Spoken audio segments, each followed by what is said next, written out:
Hey, this is Larry coming back with a video for this channel. Today's video will be kind of controversial, but it is something that I've been sitting on for a while. In this video, we will be dealing with the theory that some people use to say that Christ has a mother but not a father because of inheritance law that allows a woman to receive an inheritance instead of a man. I'm not going to prove whether or not Christ has a father. I'm just going to disprove so-called evidence in this video. Let's get right into it by reading one of the scriptures that is used to support this claim. 1 Chronicles chapter 2 verses 34 and 35. Now Sheshan had no sons but daughters, and Sheshan had a servant, an Egyptian, whose name was Jarha, and Sheshan gave his daughter to Jarha, his servant, to wife, and she bare him a tithe.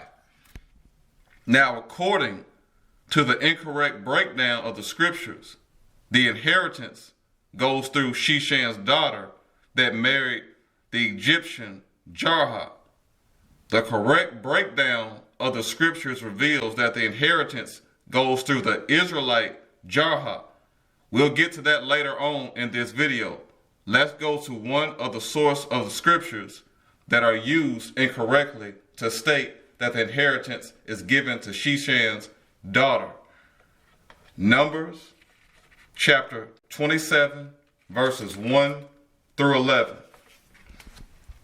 Then came the daughters of Zelophehad, the son of Hepher, the son of Gilead, the son of Machir, the son of Manasseh, of the families of Manasseh, the son of Joseph.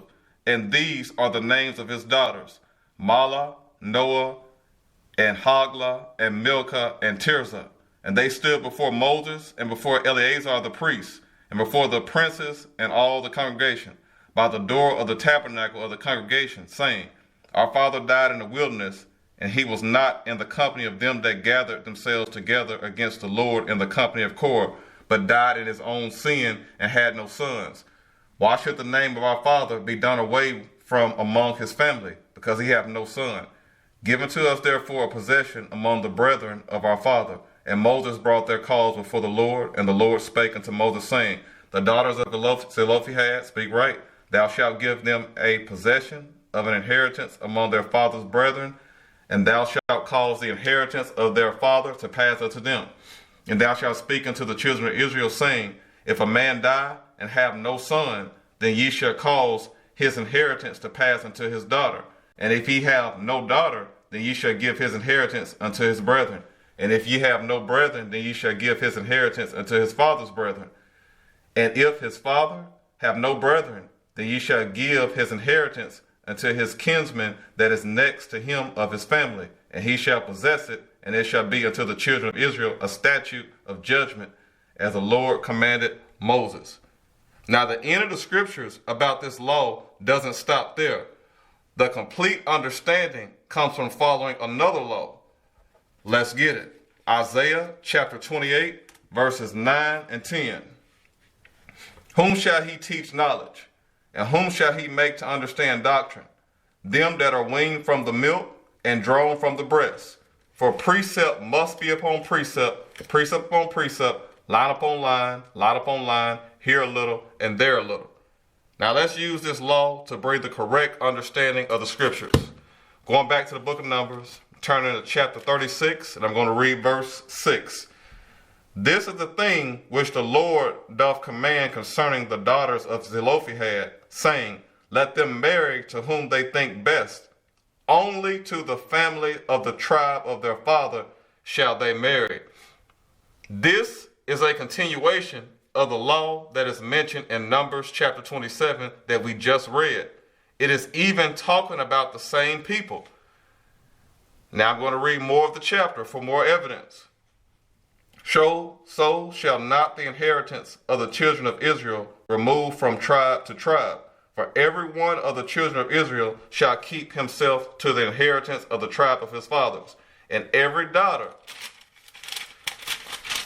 that possesseth an inheritance in any tribe of the children of Israel shall be wife unto one of the family of the tribe of her father, that the children of Israel may enjoy every man the inheritance of his fathers.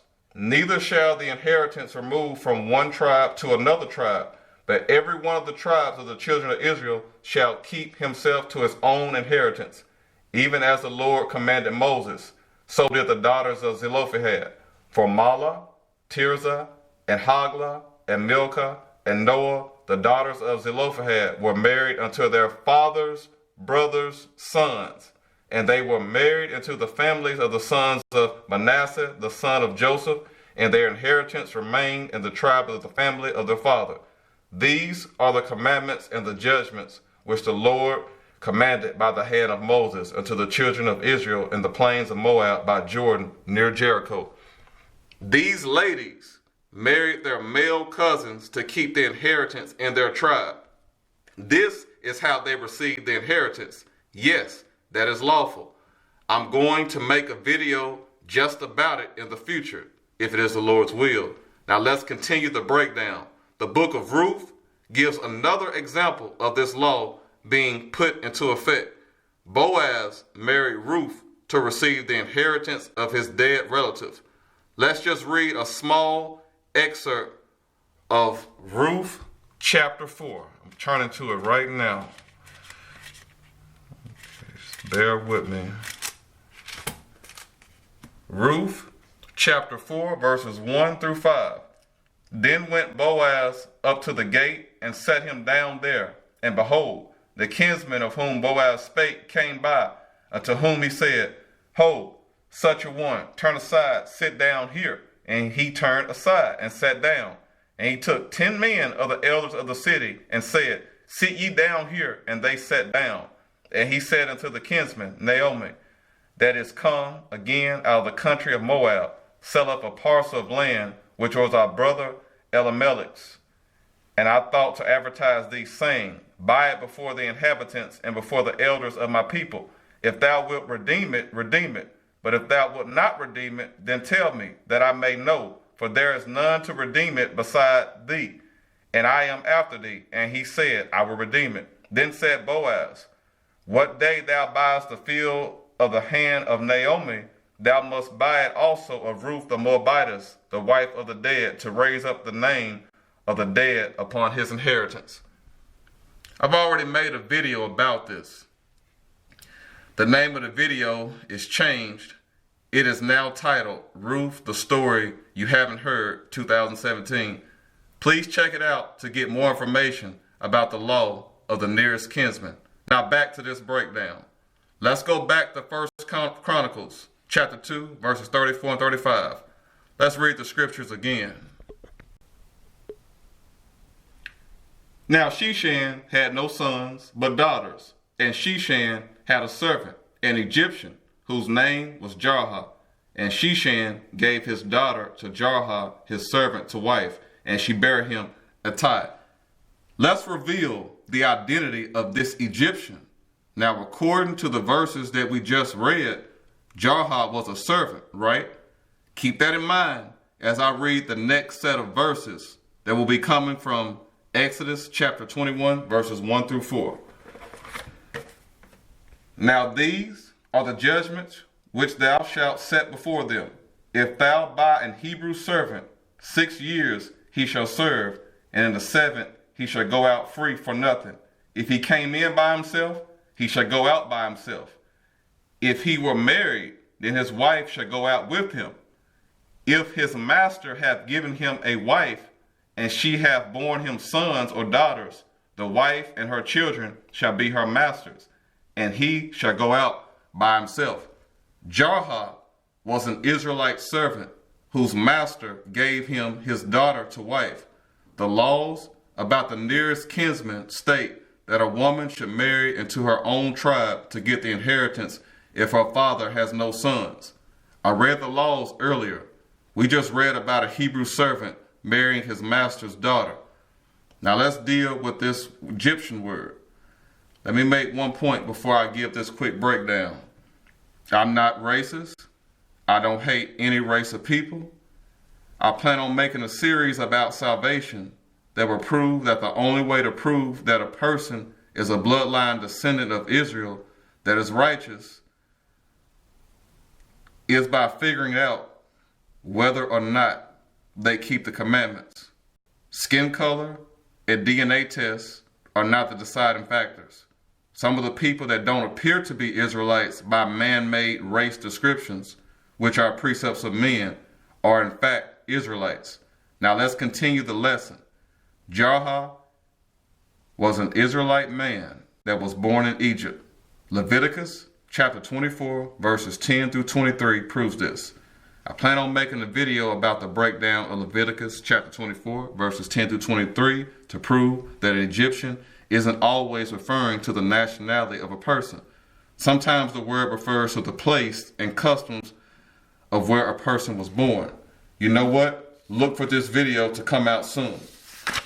Let me give a few precepts to explain what an Egyptian is in 1 Chronicles chapter 2 verses 34 and 35. Let's go to the famous Acts chapter 2 scriptures about the Pentecost. We are only going to be dealing with the definition of the words that only describe where the people were born and what language they speak. Acts chapter 2 verse 5. And there were dwelling at Jerusalem Jews, devout men, out of every nation under heaven. These men are Israelites that keep the laws that came to Jerusalem from different parts of the world. Acts chapter 2 verses 6 through 8. Now when this was noised abroad, the multitude came together and were confounded, because that every man heard them speak in his own language. And they were all amazed and marveled, saying one to another, Behold, are not all these which speak Galileans? And how hear we every man in our own tongue wherein we were born? Now verse 6 mentions that the people speak different languages. Verse 8 says it again and mentions that they speak the language of the place where they were born. Now the information from verses 5 through 8 explains that the people mentioned in verses 9 through 11 are Israelites that were born in different places and speak different languages. Verse 11 confirms this again.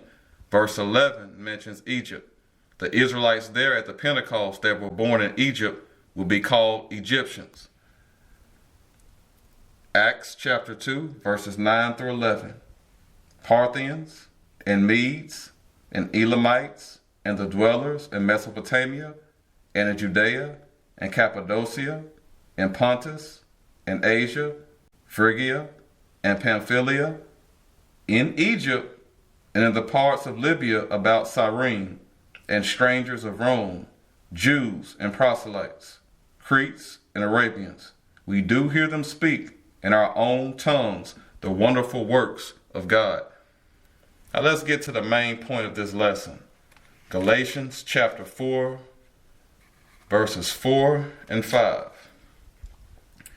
But when the fullness of the time was come, God sent forth his Son, made of a woman, made under the law, to redeem them that were under the law, that we might receive the adoption of sons. This law is referring to the law of the nearest kinsman. No man was worthy enough to receive the inheritance of the kingdom. This is the same thing as there being no man alive to redeem Israel. Mary was given to a nearest kinsman so that Israelites could receive the inheritance of the kingdom. Do you see the similitude of the law of the nearest kinsman being applied here? Remember that Christ was born under the law according to Galatians chapter 4 verse 4. Let's read Galatians chapter 4 verse 7 for more clarity. Wherefore, thou art no more a servant, but a son, and if a son, then an heir of God through Christ. The words under the law in verse 5 is referring to animal sacrifice. Christ replaced animal sacrifice by sacrificing himself for us to receive forgiveness of sins. Now I'm going to close out this video. This video doesn't give the entire breakdown about how Christ was lawfully born.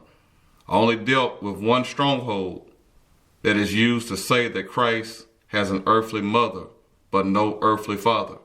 If it is the Lord's will, I will make a series about the entire breakdown of Christ's birth with precepts that you probably haven't heard used to give the correct understanding of his birth. In the meantime, be on the lookout for the video that I will be releasing about the breakdown of the word Egyptian in Leviticus chapter 24, verses 10 through 23. My video that is titled, "We Wish You a Merry Christmas," also gives more insight on the birth of Christ. Please check it out. Consider that I labor not for myself only, but for all them that seek learning. There are also videos on my second channel, Warriors Triumph. Have a good day. Bye.